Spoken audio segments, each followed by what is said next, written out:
Person তারা 1000 টাকা দিয়েছে, তার প্রিজাইডিং অফিসার পুলিং অফিসার কিনে ফেলেছে, তার এটা আমার এলাকাবাসী বলেছে, আশেপাশে তো এলাকাবাসী তো বলি। এবং তারা হিন্দু ভোটারকে ভয় দেখিয়েছে যে ভোট দিতে গেলে খবর আছে। হিন্দু একটা ভোটার আমার যেখানে ভোট ব্যাগ আছে তারা ভয়ে কিছু যায়নি। আর কিছু ভোট যারা জামাতের, আমি যেখানে জামাতের কেন্দ্র, জামাতের বাজিতখিলা কেন্দ্রে আমি 7টা ভোট একটা কেন্দ্রে কিভাবে পাই, আরেকটা কেন্দ্রে 27টা ভোট কিভাবে পাই, যেখানে 18 সালে আমি 35,000-এর উপর ভোট পেয়েছি জেনুইন ভোটে।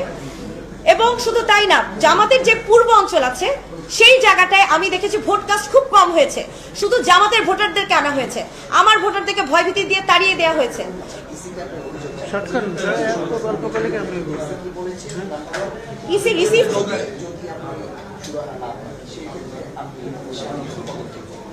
ইসি রিসিভড করেছে, রিসিভ করার পর আমি এটা দেখবো যে এটা সুরাহাটা কিভাবে হয়। এরপর আমি এটা নিয়ে আরো আলোচনায় বসবো, কারণ আমার সাথে শুধু শেরপুর সদর 1 আসনের আমার নেতা কর্মীরা, সারা বাংলাদেশের মানুষ আমার সাথে আছে।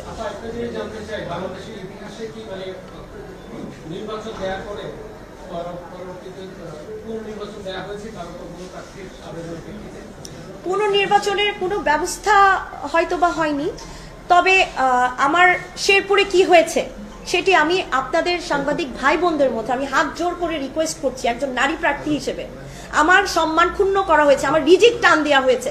আপনারা এটা জরিপ করেন, আপনারা এটা গোয়েন্দা টিম পাঠান, DGF 5 পাঠান, পাঠিয়ে দেখুন কেন্দ্রে তারা কিভাবে দাড়িপাল্লার প্রতি অ্যাট্রাক্ট করে মানুষ দাড়িপাল্লার ভোটারদেরকে নিয়েছে, আমার ভোটারদেরকে ভয়ভীতি দেখিয়ে তারা ভোট দিতে দেয়নি।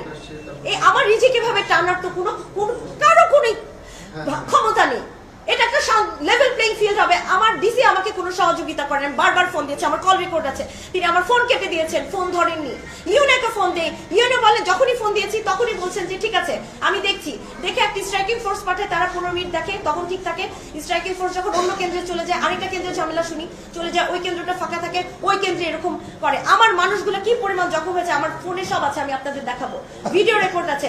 আপনাদের কাছে আমি হাত জোর করে রিকোয়েস্ট করছি, আমি শেরপুরে এই নিয়ে 2বার নির্বাচন করলাম। আমার যখন 25 বছর তখন আমি 2018 সালে নির্বাচন করেছিলাম, আমার বাবা তখন জেলে ছিল।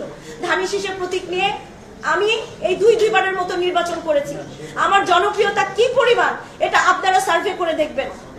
আমার ফেসবুকে কি পরিমাণ ফলোয়ার্স পেজে, সারা বাংলাদেশের মানুষ আমার জন্য কাঁদছে। তারা একটা কথাই বলছে, আপা এইভাবে হেরে যেতে আমরা দেখি নাই।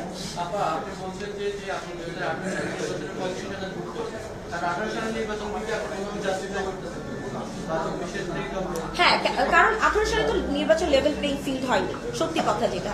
আমার গাড়ি ঘরে হামলা করা হয়েছিল সেই সময়, এবং আমি ডিসি অফিসে প্রতিবাদ করেছি, আপনারা নিশ্চয়ই সকলে জানেন সেই সময়। এবং আমার মা ভাইকে রক্তাক্ত করা হয়েছিল।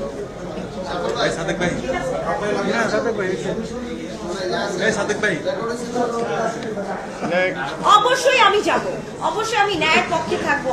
একটা প্রার্থী ভোট ইঞ্জিনিয়ারিং করবে, পুলিশ প্রশাসনকে ইউজ করে টাকা খাওয়ায়, এই বাংলাদেশ তো আমরা চাইনি 5ই অগস্টের পরে। অবশ্যই আমি আদালতে যাব। ধন্যবাদ।